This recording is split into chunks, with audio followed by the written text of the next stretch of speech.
Hello students. So now we are going to start with the new chapter work and energy.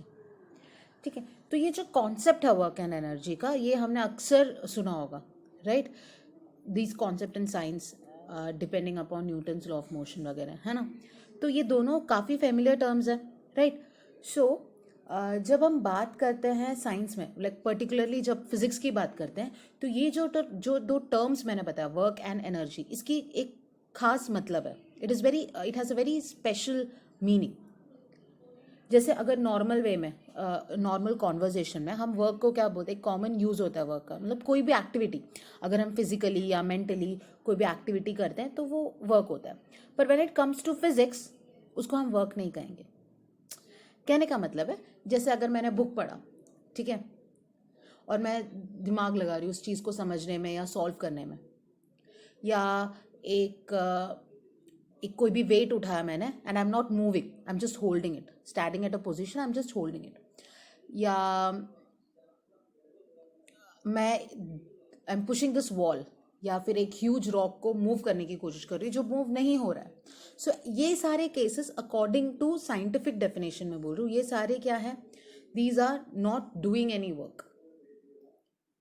ठीक है, मैंने कोई काम नहीं किया. If I am mentally thinking और trying to solve a problem, या if I am holding a weight without moving, so according to scientific definition I am not doing any work. समझ में? So what is work according to physics, वो हम देखेंगे इस chapter में. And also ये जो टर्म है एनर्जी, ये जनरली एसोसिएट करता है with the term work, right? जैसे हम लोग बोलते हैं अगर if I am doing more work then I am said to be more energetic, बराबर? सो ये जो एनर्जी का डेफिनेशन है वो वर्क पे बेस्ड है. तो अलग अलग टाइप ऑफ एनर्जीज, जैसे मैकेनिकल है, इलेक्ट्रिकल है, मैग्नेटिक है, केमिकल है, हीट है, न्यूक्लियर एनर्जी है, राइट? सो हम लोग एक रिलेशन देखेंगे इस चैप्टर में वर्क और एनर्जी के बीच का. ठीक है, तो इस लेक्चर में आज हम देखेंगे what is work, what is the scientific meaning of this work, क्या फैक्टर्स हैं जिस पे वर्क डिपेंड करता है. ठीक है, these are the topics that we are going to cover. So let's start with scientific concept of work. So physics की जब बात करते हैं, ठीक है, जैसे मैंने बोला इसका एक अलग ही मीनिंग है फिजिक्स में. तो जैसे if I am talking about, मतलब साइंटिफिक टर्म में वर्क को हम कैसे डिफाइन करेंगे कि work is done when force acting on a body produces displacement. जब एक फोर्स बॉडी पे एक्ट करता है, ठीक है, जब बॉडी पे एक फोर्स एक्ट कर रहा है और वो बॉडी अगर डिस्प्लेसमेंट दिखाता है, यानी मूव करता है, एक डिस्टेंस कवर करता हो, तब हम कहेंगे कि work is done. And work is set to be done by the agent who is applying the force. समझ में? जैसे एक there is a boy who is kicking a football to move it, तो boy is said to have done some work. समझ में आया? तो जैसे आप जो फोर्स अप्लाई कर रहे हैं, जिस पे फोर्स अप्लाई कर रहा है, अगर वो एक डिस्प्लेसमेंट कवर करता है, then we say the work is done. ठीक है, जैसे कुछ एग्जाम्पल देखो यहाँ पे. A box is pushed on a floor by applying a force and it moves through some distance, तो हम कहेंगे कि work is done. When we pull a trolley को, जो बैग्स होते हैं व्हील वाले, अगर हम उसको खींच रहे हैं, अब एक फोर्स अप्लाई कर रहे हैं, तो अगर वो मूव कर रहा है कुछ डिस्टेंस, तो अगेन हम कहेंगे वर्क इज डन. जब हम एक बॉक्स को लिफ्ट करते हैं through a height, we are applying a force, मतलब एक फोर्स अप्लाई हो रहा है टू लिफ्ट द बॉक्स, तब कहेंगे वर्क इज डन. ठीक है, अब जैसे अगर और एग्जाम्पल दूँ, so when an engine applies force on a train, तो ट्रेन मूव होता है, तो work is said to be done by the engine, है ना? When a horse applies force cart पे, तो कार्ट क्या करेगा, मूव करेगा, तो यानी यहाँ पे भी वर्क डन हुआ बाय द हॉर्स. समझ में? तो work is done when a force produces motion. Work is done when a force produces motion, ये आप याद रखिएगा. ठीक है, तो ये जो work done by a force होता है, that depends on two thing.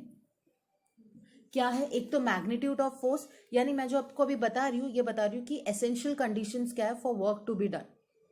एक तो फोर्स एक्ट करना चाहिए बॉडी पे, पहली बात. तो दूसरा, अगर फोर्स एक्ट कर रहा है उस पर तो the body should move in a direction, either जिस डायरेक्शन में फोर्स अप्लाई हो रहा है उस डायरेक्शन में बॉडी मूव होना चाहिए, नहीं तो उसके ऑपोजिट डायरेक्शन में मूव होना चाहिए।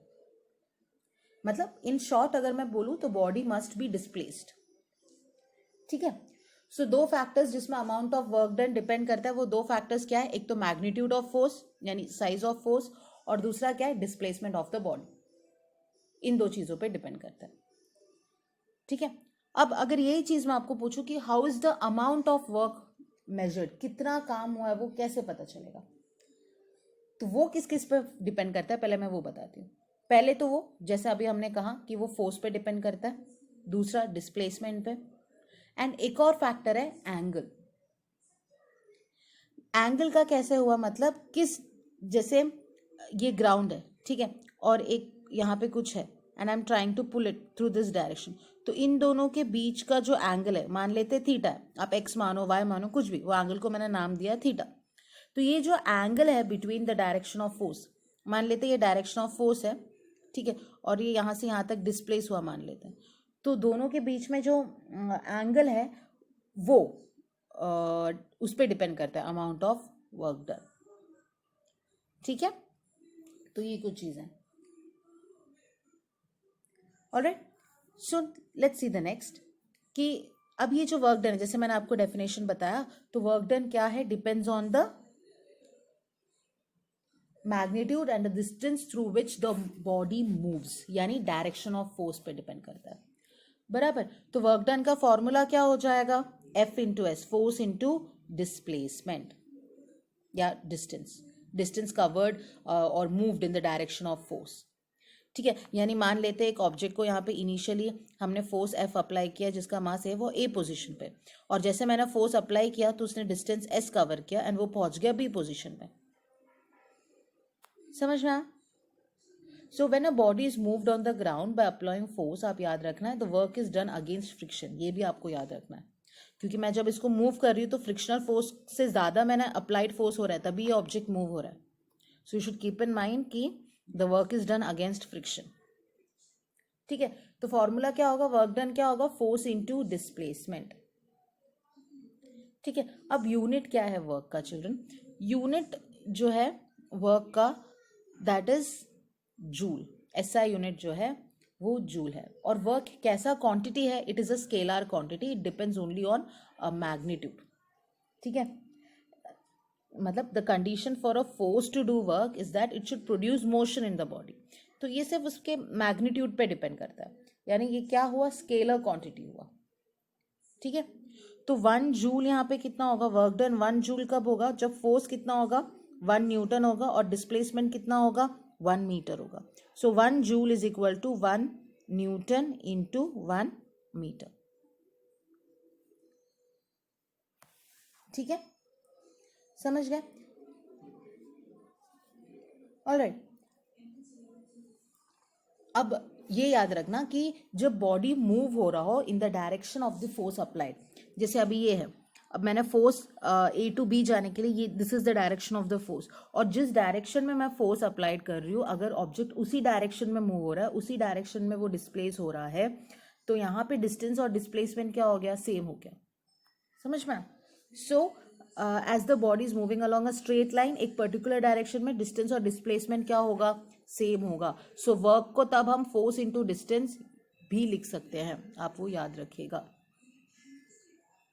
ठीक है, और अच्छा चलो इसी में अगर मान लेते कि ऑपोजिट डायरेक्शन में मूव हुआ, आप फोर्स एक तरफ अप्लाई कर रहे हैं और ऑब्जेक्ट ऑपोजिट डायरेक्शन में डिस्प्लेस हुआ है, दैट केस वर्क डन का फॉर्मूला क्या हो जाएगा, तब वर्क डन हो जाएगा फोर्स इंटू डिस्टेंस, क्या होगा, फोर्स के ऑपोजिट डायरेक्शन में जा रहा है तो वो हो जाएगा -s। सो वर्क डन का फॉर्मूला हो जाएगा -F इंटू एस। ठीक है, ये कब होगा, जब आपका जो ऑब्जेक्ट है जिसपे आप फोर्स अप्लाई कर रहे हैं वो मूव हो रहा है in the direction opposite to the force applied, तब की बात कह रही हूँ। ठीक है, जैसे इसका एक मतलब ये वर्क डन क्या हो गया, अब यहाँ पे नेगेटिव हो गया, बराबर, आपको दिख रहा है -Fs है, यानी वर्क डन क्या है, नेगेटिव है। सो नेगेटिव वर्क का मतलब है कि फोर्स अपोज कर रहा है मोशन ऑफ द बॉडी, बराबर। तो इसका सिंपल एग्जाम्पल क्या होगा, फ्रिक्शनल फोर्स। बराबर, क्योंकि वर्क डन जो फ्रिक्शनल फोर्स करता है when a body slides over a rough surface, उसमें वर्क डन क्या होता है, नेगेटिव होता है, समझे? So keep these few points in mind when you're doing. So जैसे मैं बोल रही हूँ zero work done, negative work done, positive work done, ये सब क्या होता है पहले वो समझते हैं, तो आपको ये अच्छे से समझ में आ जाएगा. सी, जब डिस्टेंस अगर जीरो कवर किया, यहाँ पे डिस्प्लेसमेंट जो है वो जीरो है, तो वर्क डन क्या होगा, जीरो होगा, क्योंकि डिस्प्लेसमेंट क्या है, जीरो है. जैसे हम पुश कर रहे हैं वॉल को, हमने फोर्स तो अप्लाई किया है, लेकिन डिस्प्लेसमेंट क्या, वॉल मूव होगा, नहीं होगा. So therefore work done by the force on the wall क्या होगा, जीरो होगा. बराबर है ना?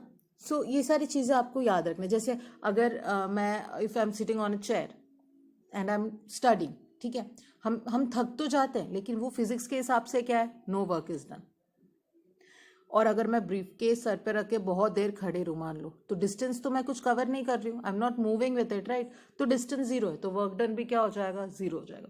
तो ये सब चीज़ें हमने अभी डिस्कस किया, अभी तक जितना हमने डिस्कस किया वो मैंने वो 3 पॉइंट में मैंने उसको समराइज किया हुआ है. अब एक फिगर दिख रहा है आपको यहाँ पे, राइट, दीज 2 फिगर्स. जैसे मैंने बोला, एक कंसिडर करो, चलो इसको कंसिडर करते हैं कि there is a body lying at position A, ठीक है, एक स्मूथ सरफेस में लाई कर रहा है, और इस पे एक कांस्टेंट फोर्स, आप उसको यहाँ से खींच रहे हो, एफ फोर्स अप्लाई कर रहे हो, ठीक है. तो वो हॉरिजॉन्टल के सरफेस के साथ कितना एंगल बना रहा है, कोई भी एंगल कितना है हमें नहीं पता, तो हमने उसको एक्स वाई जेड नाम दे दिया, तो यहाँ पे मैंने थीटा लिया, राइट. तो ये बॉडी जब आप खींचेंगे तो वो कवर करेगा एक distance in the horizontal direction, है ना. सो यहाँ पे जो वर्क डन है वो हम क्या लेंगे, F cos theta, horizontal direction में, तो यहाँ पे जो कंपोनेंट है फोर्स का इन the direction of displacement into displacement, ये होगा फॉर्मूला यहाँ पे वर्क डन. यानी एक एंगल में अगर हम फोर्स अप्लाई, अगर फोर्स और डिस्प्लेसमेंट के बीच का अगर हमें एंगल पता है, तो you can calculate work done using this formula, that is W is equal to F S cos theta.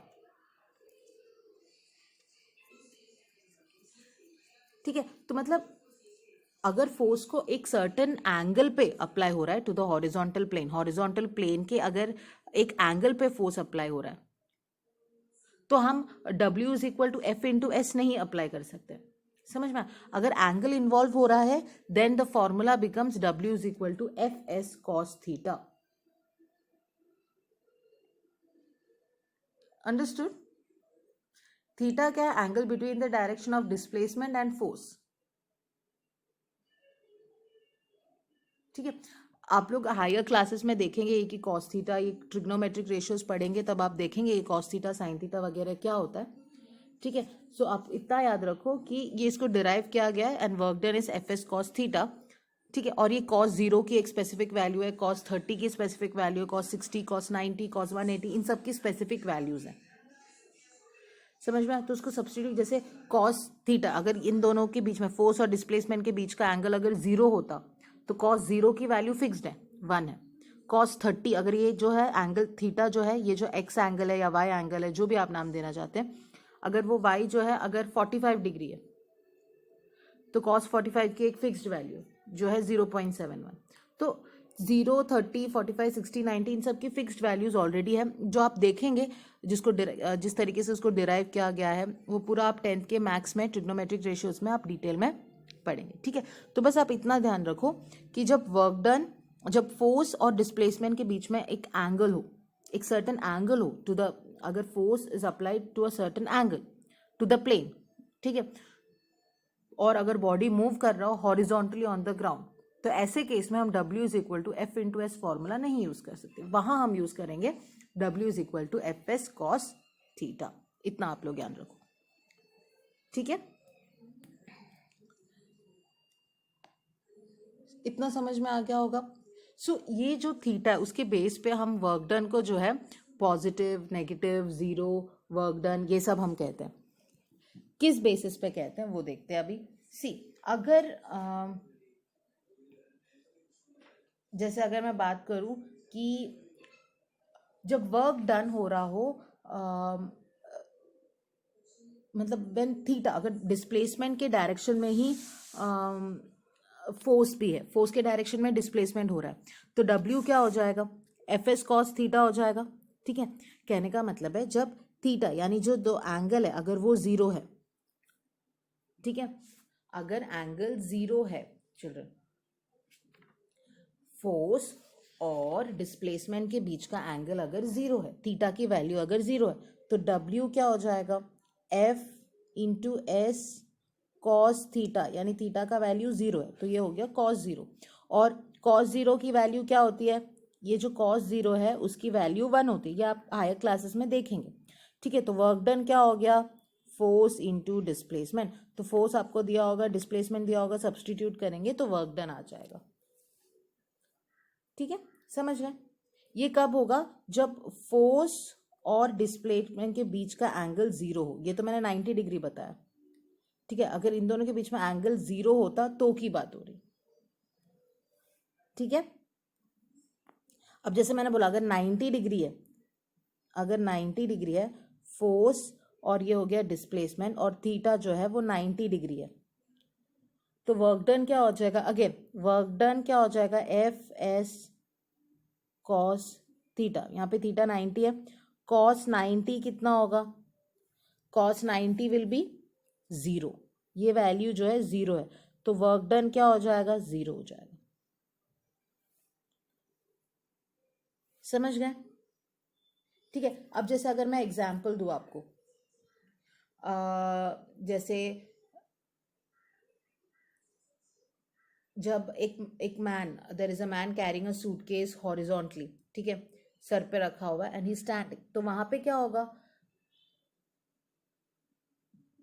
With respect to gravity कोई वर्क नहीं हो रहा है, बराबर, he does no work with respect to gravity, क्यों, क्योंकि जो force of gravity वो एक्ट कर रहा है वर्टिकली डाउनवर्ड, नीचे की तरफ, और जो एंगल है between the displacement and the direction of the force वो क्या हो जाएगा, 90 डिग्री हो जाएगा, बराबर। वो खड़ा है ऐसे, that person is standing taking the suitcase, और उसका डिस्प्लेसमेंट क्या होगा, इस तरफ है, यानी उनके बीच का एंगल क्या है, 90 है, तो वर्क डन क्या हो जाएगा, जीरो हो जाएगा।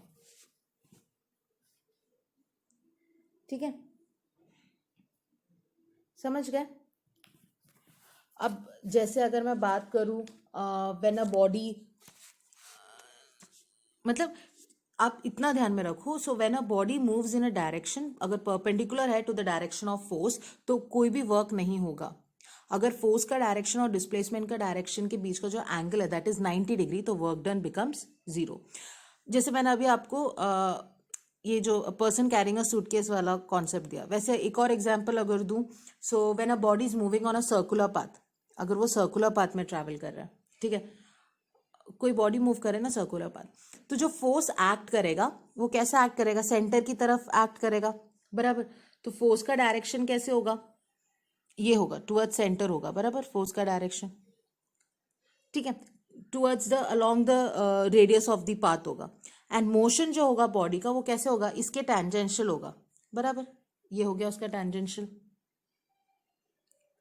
ठीक है, टेंजेंशियल डायरेक्शन में होगा, तो जो एंगल है between the direction of motion, displacement, ये अगर डिस्प्लेसमेंट का और ये फोर्स है, तो इसके बीच का एंगल क्या हो गया, वापस 90 डिग्री हो गया, तो यहाँ पे भी वर्क डन क्या हो जाएगा, जीरो हो जाएगा। ठीक है, मतलब जैसे अगर अर्थ रिवॉल्व कर रहा है अराउंड सन, एक सर्कुलर पाथ में हो रहा है, तो वहां पे वर्क डन क्या हो जाएगा, जीरो होगा, क्यों, क्योंकि एंगल जो है between the direction of motion and force वो क्या है, 90 डिग्री। अंडरस्टूड। ठीक है, अब एक और चीज बताती हूँ, अगर मान लेते हैं कि थीटा 180 डिग्री हुआ, यानी displacement of the body is in the opposite to the direction of force, अगर ऑपोजिट डायरेक्शन में हो रहा है, ठीक है, तो वर्क डन क्या हो जाएगा, मतलब एक बॉक्स, दिस इज ग्राउंड, एक बॉक्स यहाँ पे है, ठीक है, आप फोर्स इस तरफ का अप्लाई कर रहे हो और डिस्प्लेसमेंट इस तरफ का हो गया, तो ये तो ऑपोजिट डायरेक्शन में हुआ, यानी इसके बीच का एंगल कितना है, 180 डिग्री एंगल बन रहा है। ठीक है, तो यहाँ पे जो वर्क डन का फॉर्मूला है that is F S cos 180 degree, तो 180 डिग्री कॉस 180 का जो मतलब है दैट इज -1, वैल्यू जो है वो -1 है, तो वर्क डन क्या हो जाएगा -FS। ठीक है, so keep that in mind कि अगर फोर्स के और डायरेक्शन के ऑपोजिट अगर डिस्प्लेसमेंट हुआ you get negative work done. ठीक है, तो हमने 3 वर्क डन यहाँ पे देखा, positive work done, negative work done and zero work done. Positive work done कब होगा, जब फोर्स एक्ट कर रहा है in the direction of motion, जिस डायरेक्शन में फोर्स अप्लाई हो रहा है अगर उसी डायरेक्शन में बॉडी मूव करता है तो वो हो जाता है पॉजिटिव वर्क डन। ठीक है, नेगेटिव वर्क डन क्या होगा, जब फोर्स एक्ट कर रहा है opposite to the direction of motion. ठीक है, अगर क्विकली बताओ, पॉजिटिव वर्क डन का पॉजिटिव होना कब होगा, फोर्स का डायरेक्शन भी और डिस्प्लेसमेंट का डायरेक्शन भी क्या हो, सेम हो। ठीक है, वर्क डन नेगेटिव कब होगा, अगर फोर्स का डायरेक्शन ये है मान लेते हैं और डिस्प्लेसमेंट का क्या हो जाएगा, ये है ऑपोजिट डायरेक्शन, यानी force acts opposite to the direction of motion, तो ऐसा क्या हो जाएगा, वर्क डन नेगेटिव हो जाएगा। वर्क डन जीरो कब होगा, जब फोर्स और मोशन जो है बॉडी का उनके बीच में एंगल कितना हो, 90 डिग्री हो। ठीक है, तब क्या हो जाएगा, वर्क डन जीरो हो जाएगा। ठीक है, तो ये आपको बस याद रखना है, कॉस वैल्यूज वगैरह आपको याद नहीं होगा तो भी चलेगा, आपके इसमें नहीं है, just I explained it for your just for you all to know it कि ऐसा भी होता है। ठीक है, सो इसी चीज को मैंने यहाँ पे एक्सप्लेन किया हुआ है। ठीक है, positive work done, negative work done जो अभी हमने डिस्कस किया है उसी को मैंने यहाँ पे एग्जाम्पल में एक्सप्लेन किया है कि जब वो खड़ा है चुपचाप, परपेंडिकुलर हो रहा है डिस्प्लेसमेंट, तो work done zero. When is climbing तो फोर्स और डिस्प्लेसमेंट का डायरेक्शन सेम है, तो पॉजिटिव वर्क डन। अब जब उतर रहा है, फोर्स और डिस्प्लेसमेंट का डायरेक्शन क्या हुआ, ऑपोजिट है, तो वो क्या हो गया, नेगेटिव वर्क डन। ठीक है, तो ये जीरो होता है तो you'll get work done FS. जब 180 है तो 180 का वैल्यू क्या है, -1 है, इसलिए वर्क डन क्या हो गया, नेगेटिव हो गया। ठीक है, तो उसी चीज को मैंने यहाँ पे टाइप किया हुआ है। ठीक है, सो आई होप आपको पॉजिटिव नेगेटिव वैल्यू समझ में आ गया होगा। अब I have a question, how much work is done in lifting a body against gravity.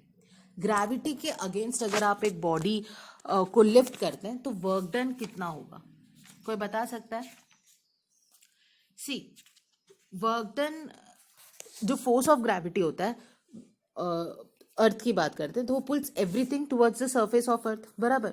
सो जब हम बुक को उठाते हैं, एक टेबल पे अगर बुक रखी, अगर हम उसको उठा रहे हैं, so we do work against force of gravity, बराबर।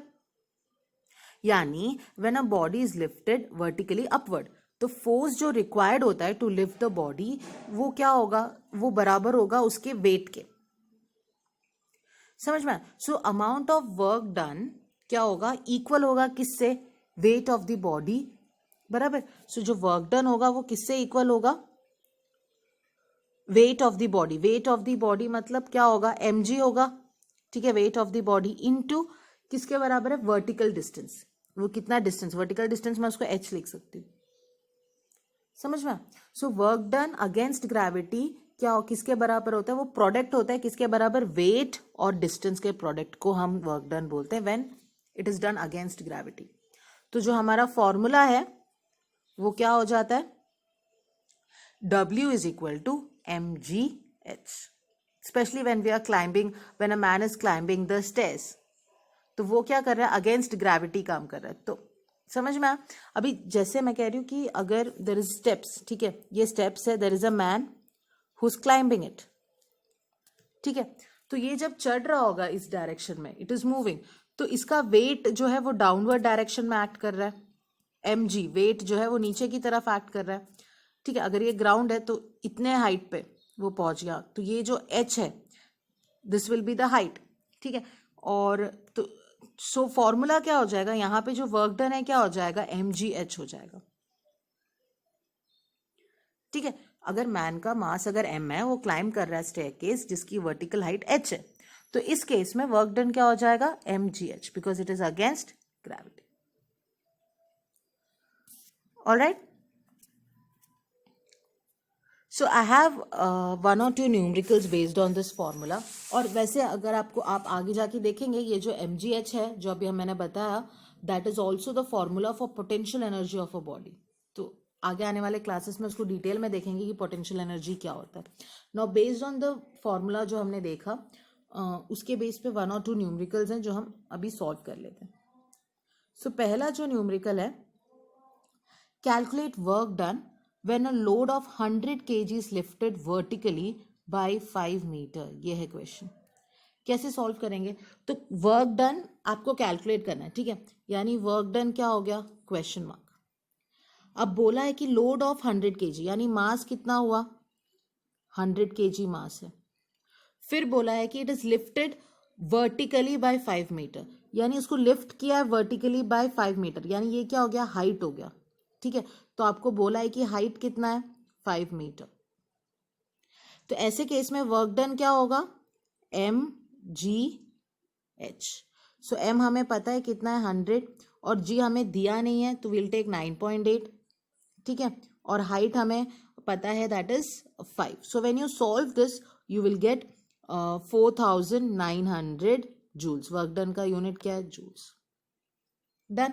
सो 4900 जूल्स या 4.9 kilo joule is the amount of work done. ठीक है, समझ गए इसको कैसे सॉल्व करना है. एक और क्वेश्चन है. A person does work equal to 2500 joules in climbing a tree. इतना वर्क कर रहा है और ट्री का हाइट दिया है 5 मीटर और आपको मास ढूंढना है. ये इजी क्वेश्चन है. इसमें आप क्या करेंगे? जो डिस्प्लेसमेंट यहाँ पे होगा, सी यहाँ पे भी वर्क डन आप कौन सा फॉर्मूला यूज करेंगे? mgh यूज करेंगे because it is against gravity, person is climbing, ठीक है. तो यहाँ पे आपको क्या दिया हुआ है? जी वैल्यू आपको पता है कितना लेना है? 9.8 मीटर पर सेकेंड स्क्वायर लेना है, ठीक है. हाइट यानी यहाँ पे जो हाइट ऑफ ट्री दिया that will be the displacement. तो यहाँ पे h कितना हो गया? 5 मीटर दिया हुआ है. वर्क डन आपको दिया है कितना? 2500 जूल्स, ठीक है. So 2500 joules is equal to m, जो आपको कैलकुलेट करना है, इंटू 9.8 इंटू 5. तो यहाँ पे m की वैल्यू क्या हो जाएगी? 2500 divided by 9.8 into 5. So when you solve this, you will get 51 kg. समझ गया ये सम कैसे करना है? ठीक है. Will solve more questions in the next class. और अभी आने वाले नेक्स्ट लेक्चर जो होगा that will be based on energy. Alright.